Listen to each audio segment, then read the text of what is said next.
नमस्कार दोस्तों, इस वीडियो में आपका स्वागत है। दोस्तों, अगर आप चाहते हैं कि आपके जाने के बाद भी आपके परिवार का सपना अधूरा न रह जाए, तो टर्म प्लान आपके लिए सबसे ज़रूरी है। मैं सबसे पहले आपको ये समझाता हूँ कि टर्म प्लान होता क्या है। देखिए, टर्म प्लान एक प्रकार का लाइफ इंश्योरेंस है जो एक पर्टिकुलर टाइम के लिए आपको एक अच्छा कवर प्रोवाइड करता है, या मैं बोलूँ एक सुरक्षा प्रोवाइड करता है। अगर इसको मैं सिंपल लैंग्वेज में समझाऊँ तो एक तरीके से ये बीमा है। क्योंकि इसके अंदर जो पूरा फोकस होता है वो आपके परिवार को एक आर्थिक सुरक्षा देने पर होता है, ना कि इन्वेस्टमेंट पे।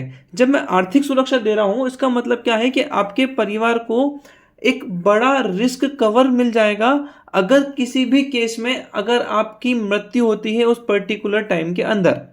देखिए, अगर सीधे शब्दों में समझाता हूं तो आप बीमा कंपनी को हर साल एक छोटी राशि प्रोवाइड करते हैं जिसको हम प्रीमियम बोलते हैं। अगर इस पर्टिकुलर ड्यूरेशन के अंदर भगवान ना करे किसी भी केस में अगर आपकी मृत्यु हो जाती है, तो बीमा कंपनी आपके परिवार को एक बड़ी राशि जिसको हम बोलते हैं सम एश्योर्ड देती है।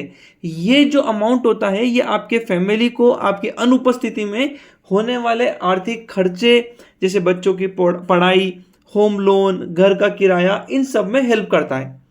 अगर ये निश्चित ड्यूरेशन हमारा अगर पूरा हो जाता है, इसका मतलब जितने टाइम के लिए हमने टर्म इंश्योरेंस लिया है, अगर ये पूरा हो जाता है और इसमें अगर आपको कुछ नहीं होता है तो इसके अंदर आपको कोई पैसा वापस नहीं मिलता। यही कारण है कि टर्म प्लान का जो प्रीमियम होता है वो अन्य जो पॉलिसी होती है उसके अगेंस्ट में बहुत कम होता है। अब हमने ये तो समझ लिया टर्म प्लान होता क्या है। अब मैं आपको बताने वाला हूं कि टर्म प्लान अगर आप चूज करते हैं तो आपको कौन कौन सी बातों का ध्यान रखना है। सबसे पहली चीज, सम एश्योर्ड। आप सम एश्योर्ड सबसे इंपॉर्टेंट पॉइंट होता है। इसका मतलब क्या होता है कि एक पर्टिकुलर केस में अगर आपकी डेथ हो जाती है तो आपकी फैमिली को कितना अमाउंट मिलना चाहिए।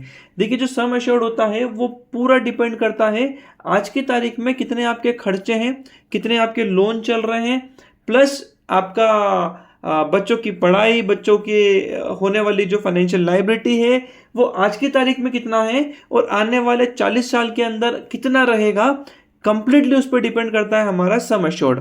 तो मेरा ये व्यक्तिगत मानना है कि अगर आप सम एश्योर्ड देखते हैं तो कम से कम वो आपकी सैलरी का मिनिमम 15 टाइम्स होना चाहिए। मैं आपको एक चीज़ बता देता हूँ जिसको ध्यान रखना बहुत जरूरी है।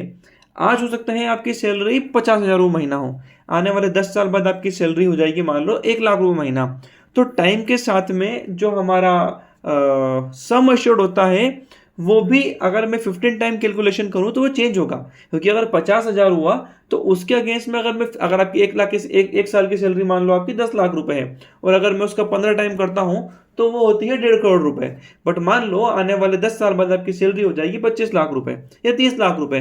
30 लाख का मैं 15 टाइम करूंगा तो 4.5 करोड़ रुपए होता है। तो ऐसे केस में क्या करना है, ऐसे केस में आपको ध्यान रखना है कि आपकी फैमिली के ऊपर कितनी फाइनेंशियल लायबिलिटी है, या फिर किस एज तक आपके ऊपर लायबिलिटी रहेगी और उस समय क्या क्या खर्चे आ सकते हैं आज के खर्चे के हिसाब से, कंसिडरिंग वो जो इन्फ्लेशन रेट है, मतलब जो महंगाई दर बढ़ रही है उसको कैलकुलेट करके उस समय तक उसमें क्या क्या लायबिलिटी आपकी रहेगी उसको ध्यान रख के आपको सम एश्योर्ड पे फोकस करना है।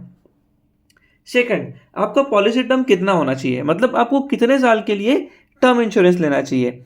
ये डिपेंड करता है कि जब तक आपकी जिम्मेदारियां पूरी नहीं होती है, जैसे बच्चों की पढ़ाई, आपका घर का लोन, घर के खर्चे, तब तक आपका ये टर्म प्लान चलना चाहिए। जनरली ये लोग जो टर्म प्लान लेते हैं वो 60 से 80 साल की एज तक लेते हैं, क्योंकि ये मान के चलते हैं कि 60-65 की एज तक आपकी जो सारी रिस्पॉन्सिबिलिटी है वो पूरी हो जाएगी, तो आप फाइनेंशियली फ्री हो सकते हैं। बट फिर भी आप 80 साल की एज तक आराम से अपना टर्म प्लान को आप ले सकते हैं। अब हमको ध्यान क्या रखना है कि मैं कौन सी कंपनी से टर्म प्लान लूँ, टर्म प्लान कौन सा अच्छा होता है। देखिए, कुछ पॉइंट मैं आपको बताने वाला हूँ जिसको आप ध्यान दीजिएगा। सबसे पहली चीज़ होती है क्लेम सेटलमेंट रेशियो, CSR।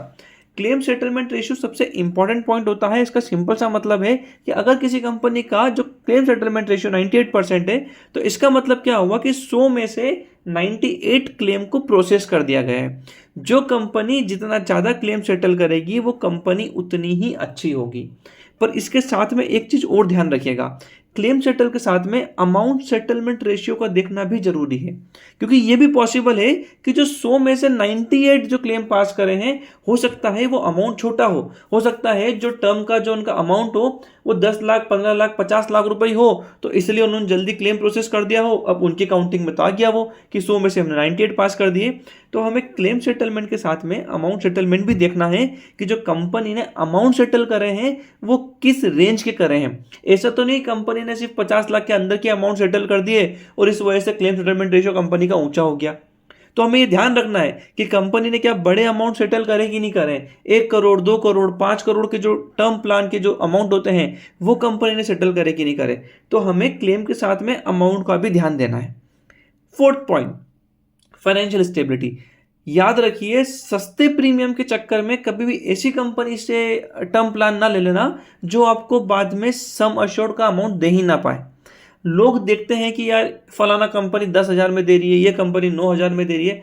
आप सोचिए कि टर्म प्लान तो का जो एडवांटेज है वो आज के लिए नहीं है, वो होने वाले 5 साल 10 साल 20 साल 30 साल में जो भी कुछ होता है वो उसके लिए है। अब आप सोचिए कि आपने आज टर्म प्लान ले लिया, 25 साल के बाद वो कंपनी मार्केट में एग्जिस्ट ही नहीं करती है, ये कंपनी के पास इतना बड़ा फंड ही नहीं है कि टाइम आने पे आपको आपका जो सम अश्योर्ड है वो दे पाए। तो क्या मतलब ऐसी कंपनी से लेने से। तो हमेशा ध्यान रखिए कि टर्म प्लान ऐसी कंपनी से लीजिए जिसका मार्केट AUM, जिसका जो मार्केट कैप है बहुत बड़ा है, जिसका जो मार्केट AUM मतलब जो असेट अंडर मैनेजमेंट है वो 10,000 करोड़ 50,000 करोड़ इतना बड़ा फंड हो, कंपनी लंबे समय से अच्छा परफॉर्म कर रही हो, कंपनी के फाइनेंशियल बहुत सारे प्रोडक्ट हो, तो वहां पर हमें फोकस करना चाहिए। जनरली आपको बड़ी मेजर बैंक पे ही ध्यान देना चाहिए मेरी नज़र में। ठीक है। जो 5वां पॉइंट, प्रीमियम एक फैक्टर हो सकता है बट मेरी नज़र में वो इतना इंपॉर्टेंट नहीं है, क्योंकि प्रीमियम कम होना एक फ़ायदा है। लेकिन फिर से बोल रहा हूँ, कम प्रीमियम देखकर फैसला कभी नहीं लेना है। आपको ध्यान रखना है कि वो कंपनी का कितना अच्छा CSR है, क्लेम सेटलमेंट रेशियो, कितना अच्छा अमाउंट सेटलमेंट है, कंपनी फाइनेंशियली कितनी स्टेबल है, कितने टाइम से मार्केट में काम कर रही है, और उसके बिहाफ पे ही आपको प्रीमियम पे फोकस करना है। अब पॉइंट आता है हमारा राइडर्स। देखिए, राइडर एक तरीके से एक एड ऑन एडवांटेज है जो आपको टर्म के ऊपर मिलता है। मार्केट में बहुत सारे बेनिफिशियल राइडर्स अवेलेबल हैं। आप अगर मैं आपको अभी सिर्फ राइडर की बेसिक डिटेल बताने वाला हूं, अगर आपको राइडर अच्छा लगता हो तो मुझे कमेंट सेक्शन में बताइएगा, तो मैं राइडर्स पे ही एक इंडिविजुअल वीडियो बनाऊंगा जहां पे आपको मैं हर राइडर का यूज कैसे करना है मैं वो समझा दूंगा। जनरली जो राइडर्स मार्केट में अवेलेबल होते हैं, एक होता है टर्मिनल इलनेस, मतलब अगर आपको कुछ भी होता है तो आप अर्ली पे आउट कर सकते हैं। एक होता है क्रिटिकल इलनेस। क्रिटिकल इलनेस एक ऐसी बीमारी होती है जिसकी पर्टिकुलर मतलब इन्होंने एक लिस्ट प्रोवाइड कर रखी है, जैसे कैंसर, हार्ट अटैक, ऐसी बीमारी होती है कि अगर ये बीमारी होती है और आप राइडर्स लेते हैं तो उतना अमाउंट आपको क्लेम के फॉर्म में मिल जाता है। एक्सीडेंटल डेथ बेनिफिट राइटर, अगर आपको किसी भी केस में अगर आपकी एक्सीडेंट से डेथ होती है तो वहां पर आपको आपका टर्म प्लान प्लस जितना भी आपने एक्सीडेंटल डेथ बेनिफिट के अंदर राइडर ले रखा है उतना अमाउंट एक्स्ट्रा मिल जाता है।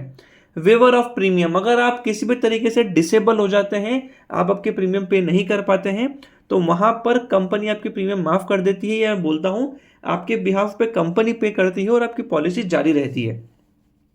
5वां होता है रिटर्न ऑफ प्रीमियम। अगर आप ने आपकी पॉलिसी कंटिन्यू चल रही है और आपकी पॉलिसी मान लो आपने 80 साल के ली और 4 साल पहले आपको लगता है कि यार मुझे अब प्रीमियम नहीं भरना है, मैं फाइनेंशियली फ्री हूं, तो जितना अमाउंट आपने पे करा है GST हटा के कंपनी आपको उतना अमाउंट पूरा वापस कर देती है। उसको हम बोलते हैं रिटर्न ऑफ प्रीमियम अमाउंट। तो ये सारे बेसिकली राइडर्स है। मैं फिर से बता रहा हूं, अगर आपको समझना हो तो मुझे कमेंट सेक्शन में जरूर बताइएगा। तो मैं उम्मीद करता हूं कि जितना मैंने आपको बताया है ना, इतना आपको समझ में आ गया होगा। हम लास्ट में एक बार सारी चीजें कंक्लूड कर लेंगे, बट उसके पहले जो इंपॉर्टेंट पॉइंट है कि कौन से टॉप 5 टर्म प्लान हैं जो आप अपने लिए प्लान कर सकते हैं। मैं फिर से बोलूंगा, इसके लिए अपने फाइनेंशियल एडवाइजर से कनेक्ट करिएगा, बट फिर भी आपको नाम बताता हूं मैं।